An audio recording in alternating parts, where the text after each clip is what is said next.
semua jamaah, kemungkinan kita bercermin bersama akhlak apakah yang sudah kita dapati. Karena setiap kita datang ke dalam majlis yang penuh berkah dan yang dirahmati oleh Allah, mestilah majlis yang dibuka dengan salam kepada Tuhan, salam kepada Rasulullah, itu membawa berkah terhadap dirimu dan terhadap keluargamu. Tetapi apabila engkau datang dalam majlis masih menggunakan pakaian lama, engkau tidak akan pernah merasakan perubahan. Baik kau duduk di dalam majlis bertahun-tahun lamanya, pakaian lama di bawah, pakaian lama masih digunakan, maka percuma saja engkau datang ke dalam majlis dan kamu tidak mendapatkan perubahan dalam kehidupan di dunia.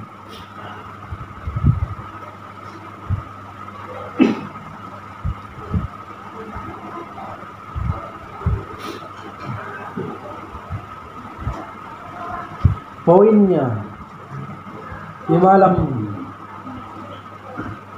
yang indah ini, sebagaimana kita memperingati lahirnya Rasulullah SAW, poinnya adalah apakah kita benar-benar mencintai Rasulullah? Kalau dilihat dari wajah-wajah kita semua, itu berlambangkan kemunafikan.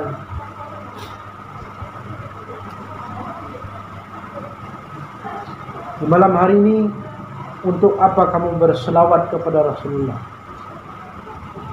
Apakah kau rindu kepada Rasulullah?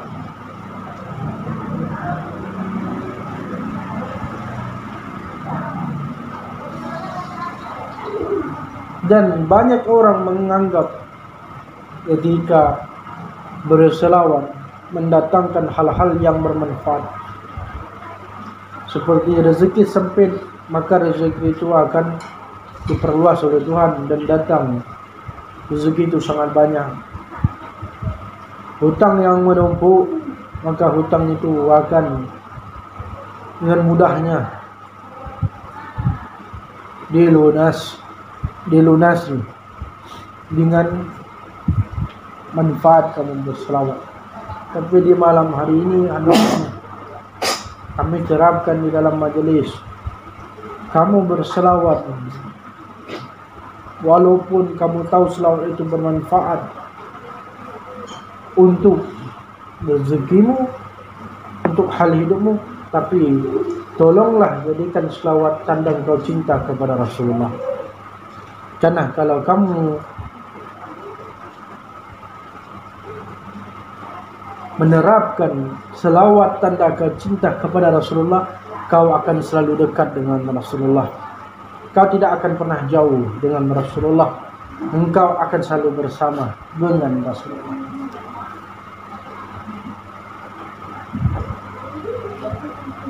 Bagaimana sih orang-orang yang sudah dekat bahkan bersama Rasulullah? Pertama, dia bertakwa. Yang kedua, dia senang yang namanya ibadah. Yang ketiga, lisannya selalu basah dan hatinya tidak pernah hitam dan keras, melainkan hatinya selalu lembut dan lunak. Nah, ini orang yang dekat dengan Rasulullah, orang yang bersama Rasulullah. Apakah sudah ada ciri-ciri tersebut kepada kita?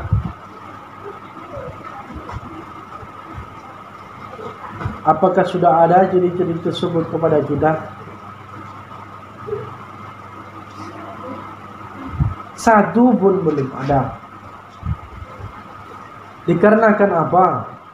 Dikarenakan kita yang asyik terhadap kelalaian kita sendiri. Jelas, manusia memang wujudnya berdosa, wujudnya tempat salah.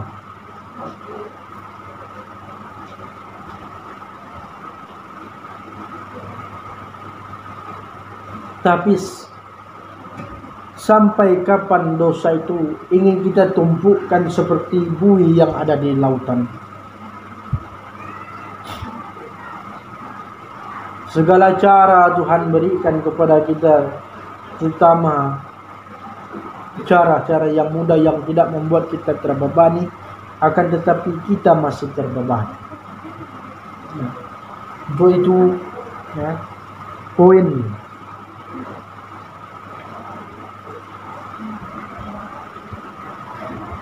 benar-benarlah kita mencintai Rasulullah.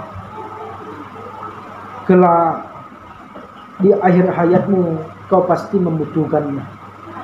Kau pasti membutuhkannya. Di saat ini kamu belum merasakan bagaimana dekatnya dengan Rasulullah. Memang kamu tertawa. Memang kamu anggap hal ini hanya candaan. Hal ini hanya omongan biasa, dan sehingga kamu berolok-olok. Tapi nanti Allah datangkan kematian, dan di saat kematian kau baru benar-benar merasakan bahwa kau membutuhkan Rasulullah.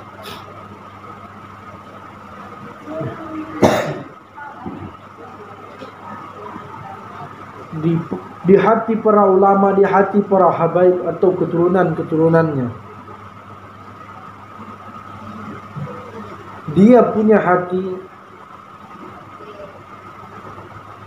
itu satu tempat dan diistimewakannya.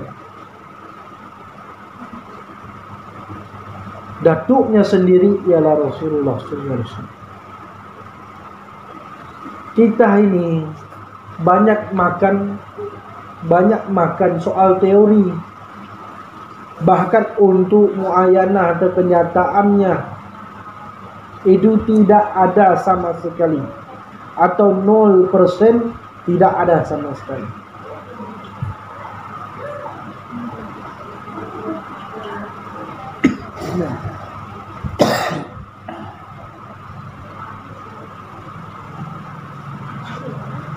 Carilah cara bagaimana kamu bisa mendekati Rasulullah.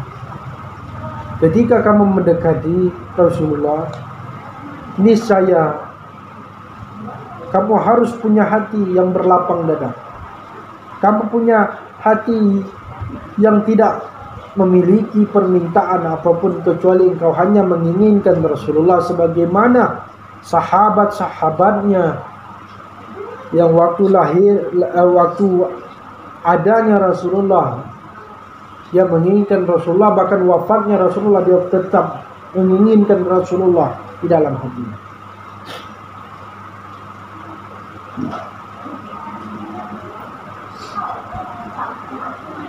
Sungguh banyak penyakit hati kita. Lantas penyakit hati kita tidak bisa kita hilangkan.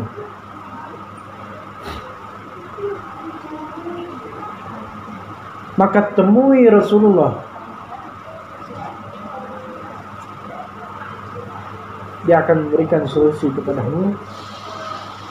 Hendaknya solusi itu kamu terapkan sebagai pelaksanaan dalam sehari-hari, dan itu akan bisa membersihkan kotoran yang ada di hatimu.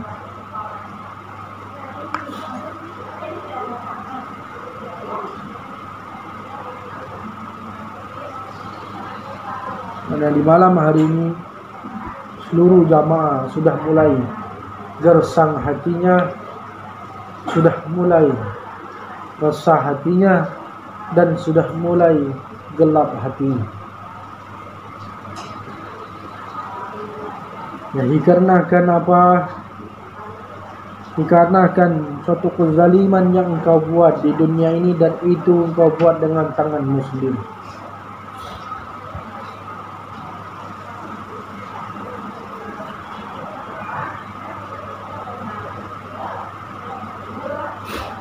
Maka kembali lagi kita dengan poin kelahiran Rasulullah ini. Yang pertama ialah harumkan nama Rasulullah itu dalam kehidupanmu sendiri. harumkan nama Rasulullah itu di dalam kehidupan muslim, atau secara pribadi kau harus mengharumkan Rasulullah itu. Itu yang paling pertama. Sangat banyak kita memuji orang-orang lain dengan nama-nama orang lain, dan itu bentuk kita mengharumkan nama mereka. Akan tetapi kita ubah konteks tersebut, kita aplikasikan dengan suatu konteks untuk mengharumkan nama Rasulullah secara kepribadian kita atau kehidupan kita sendiri.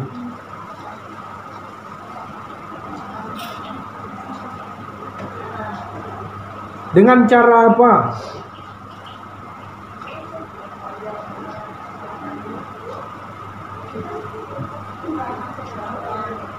Ikutilah apa yang diperbuat oleh Rasulullah seperti perbuatannya, dan ucapkanlah dengan lisan sebagaimana Rasulullah berucap.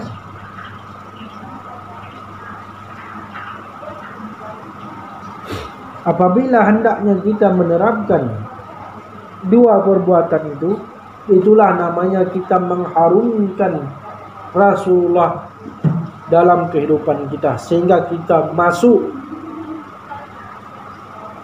dalam kehidupan Rasulullah itu dengan cara perbuatannya kita taati, perkataannya juga kita taati.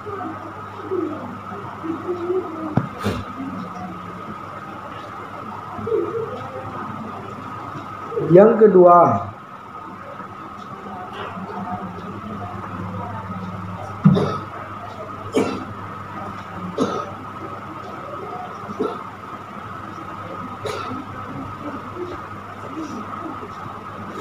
nur Rasulullah selalu Allah simpan di dalam hati hamba-hambanya. Karena nur Rasulullah ini dahulunya menjadi warisan para nabi dan para keturunan Rasulullah.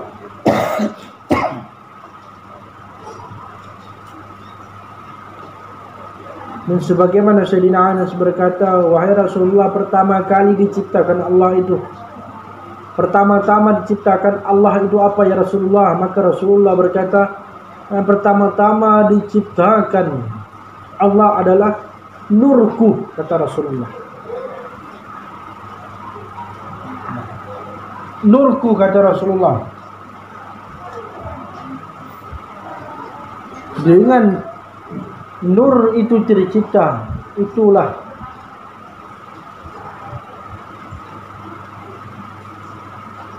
terjadi sekalian alam.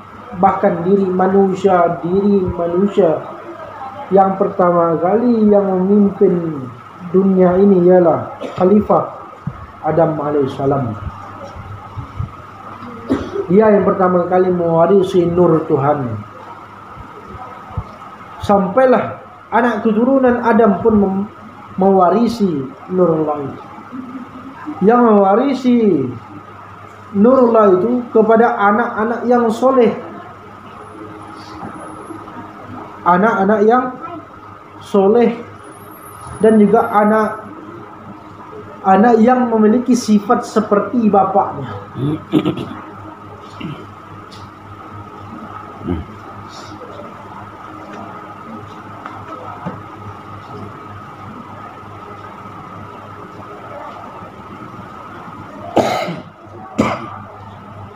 Dan yang mewarisi sifat nurullah daripada Nabi Adam itu adalah anaknya yang bernama Habil, yang dibunuh oleh Habil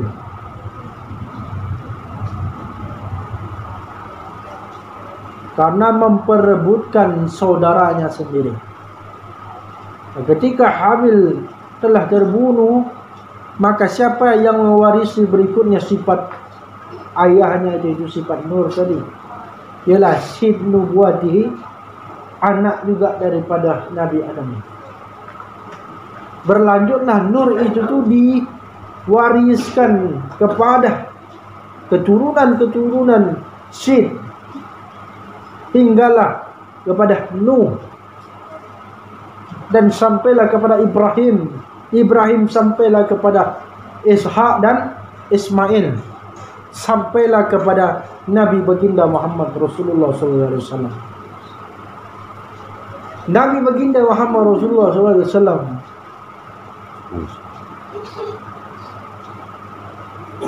sosok beliau adalah zahir Tuhan yang mewarisi cahaya Tuhan. Ketika wafatnya beliau, siapa yang mewarisi nur tersebut? Ialah cucu beliau, Hasan dan Husain, anak daripada Fatimah, yang dimana suaminya itu Sayyidina Ali, dan menantu Rasulullah, Hasan dan Husain. Maka ketika Hasan dan Husain meninggal, maka keturunan Husain juga mewariskan sifat-sifat kakeknya, ialah Rasulullah SAW, seperti Sayyidina Ali,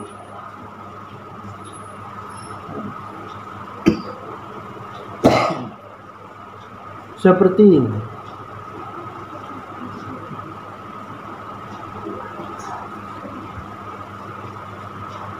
Sayyidina Ali, Zainal Abidin, Sayyidina Ali Zainal Abidin, yang mewarisi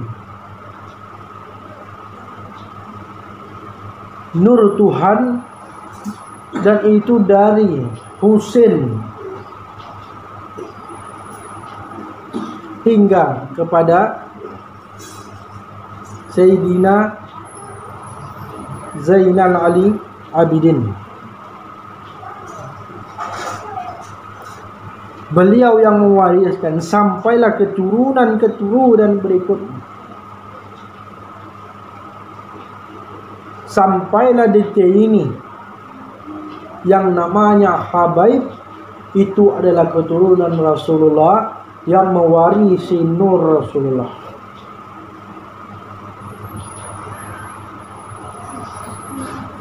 Maka kita juga hendaknya melihat pada beliau juga ada darah detuknya.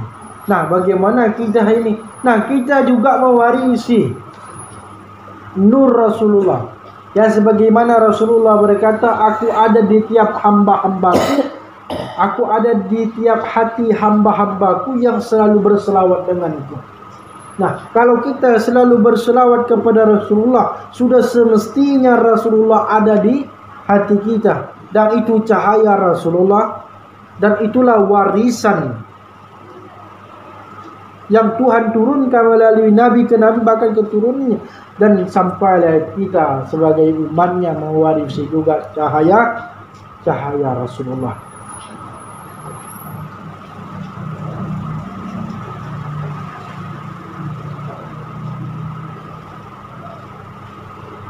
Nah, bersyukurlah kita di detik ini, di malam hari ini, Rasulullah itu tidak memiliki kasih sayang sebelah pihak, akan tetapi yang memiliki kasih sayang seutuhnya kepada seluruh umatnya.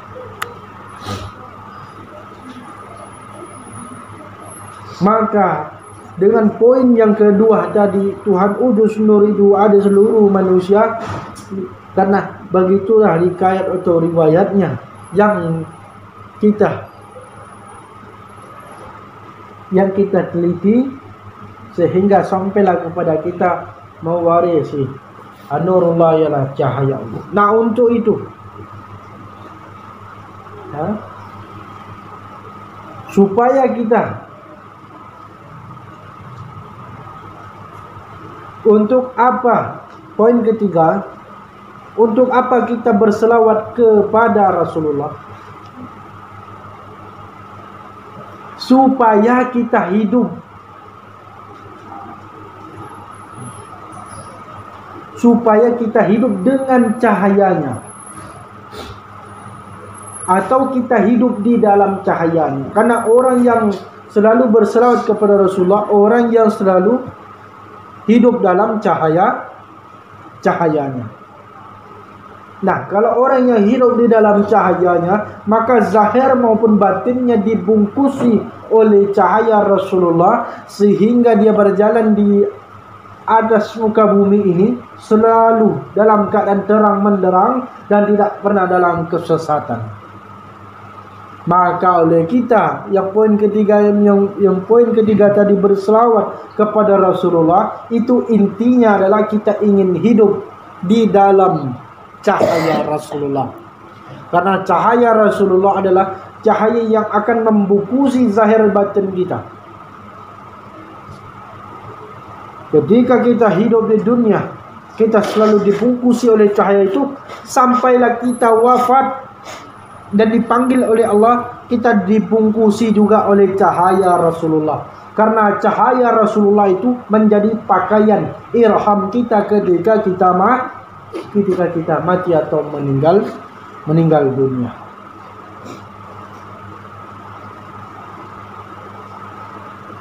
Nah, apakah pakaian itu bisa kita sifati atau kita gambari?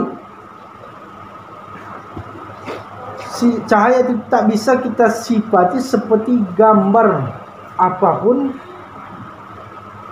tapi cahaya itu apabila terbungkus zahir dan batin manusia, maka manusia bisa merasakan bahwa pengawasan cahaya Rasulullah itu pengawasan yang selalu mengawasi manusia, sehingga manusia itu terasa bahwa dia sampai sekarang ini diawasi oleh Rasulullah. Karena bersyukur kita kalau saudara Rasulullah mengawasi kita, berarti kita adalah bagian daripada kekasih Rasulullah.